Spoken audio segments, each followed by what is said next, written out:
오늘 창세기 10장은 노아의 세 아들에 대한 그 족보가 나옵니다. 야벳의 그 후손들이 2절에서 5절까지 기록되고 5절에 이들로부터 여러 나라 백성으로 나뉘어서 각기 방언과 종족과 나라대로 바닷가의 땅에 머물렀더라.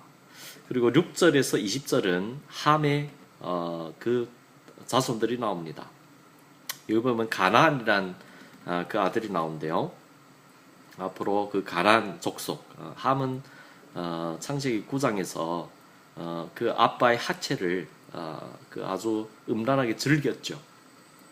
그래서 약속의 잔에서 벗어난 그 뱀의 후손이라는 것을 보여주면서 8절에 보면 그 함의 자손 중에 구스가 또 니무롯을 낳았으니 그는 세상에 처음 영걸이라. 그래서 세상의 영걸이라는 것, 지금 연예인들, 성공한 사람들, 뜨고 있는 사람들, 즉 세상의 법칙에 의해서 그 경쟁 사회에서 이긴 자를 말하는 것입니다. 그런데 성경에서는 위인 자체가 없죠. 성경에 하나님이 쓰는 자들은 가장 큰 자가 작은 자를 섬기는 나라인 것입니다. 그리고 21절에서 31절까지는 그 셈의 자손들에서 기록되었는데요. 결국 이들의 세 아들이 모두 창대하고 번성하는 것을 볼 수가 있습니다. 하나님의 언약이 신실하게 이루어지는 생육하고 번성하라는 그 말씀이 온전히 이루어지는 것을 볼 수가 있습니다. 그러면 의문이 들죠. 무슨 의문이 드냐면 왜 그러면 함은 뱀의 후손인데 왜 하나님께서 함의 후손도 이렇게 많이 번성시키는가 하는 것입니다. 여기에서 우리 인간의 생각으로는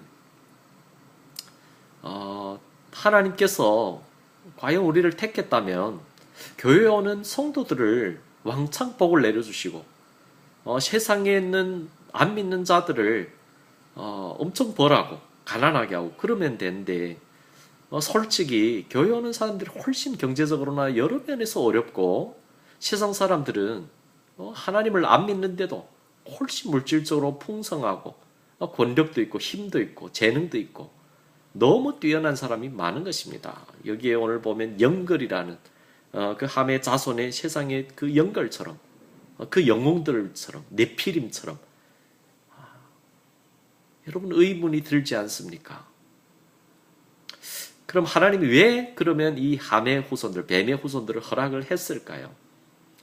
그것도 이 족보에 이렇게 장황하게 기록을 했을까요? 이 모든 것을 볼 때에 하나님께서 악인과 그 의인에게 똑같이 빛과 햇빛과 비를 내려주시는 그런 분이라고 보여주면서 하나님께서 이들을 존재케 하는 이유가 있다는 것입니다. 즉 성도의 유익을 위해서 하나님의 영광을 위해서 그들도 있는 것입니다. 그들이 있기 때문에 그들은 우리들에게 적대적이죠. 우리를 멸시하고 우리를 공격하고 우리를 미워하죠. 그렇지만 하나님께서 그것을 허락을 했다는 것입니다. 왜냐하면 그들이 있기 때문에 우리가 깨어 있을 수 있는 것입니다. 이들이 추구하는, 이들이 행복이라고 생각하는 그런 노예에서 벗어나게 하는 거죠. 거기에 인생에 사는 가치가 있는 것이 아니라 진정 하나님 한 분께만 진정한 기쁨이 있고 우리가 사는 의미가 있고 그 가치가 있는 것을 그들을 통해서 뱀의 후손들을 통해서 하나님께서 가르쳐 주시는 것입니다.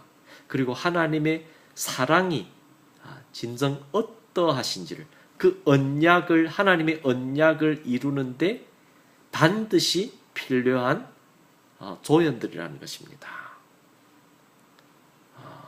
영화에는 주인공만 있는 것이 아니고 조연의 역할이 굉장히 중요한 거죠.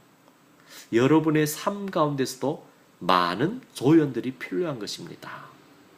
그래서 그 하나님의 그 사랑을 알았을 때는 하나님의 그 넓고 깊은 하나님의 지혜와 지식을 알았을 때는 그들을 미워하는 것이 아니라 그들을 잡고 있는 그 마귀가 미워하는 거고, 그 사람은 원수라도 사랑할 수 있는 것입니다.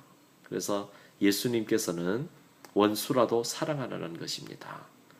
왜냐하면 그들이 진정 우리의 삶의 의미와 가치와 하나님을 알아가는데 꼭 필요한 헬퍼들이라는 것입니다. 그런 헬퍼들을 긍휼히 여기시고 불쌍히 여겨주시고 그들을 위해서 묵묵히 기도하는 저와 여러분이 되시기를 주님의 이름으로 축원드립니다.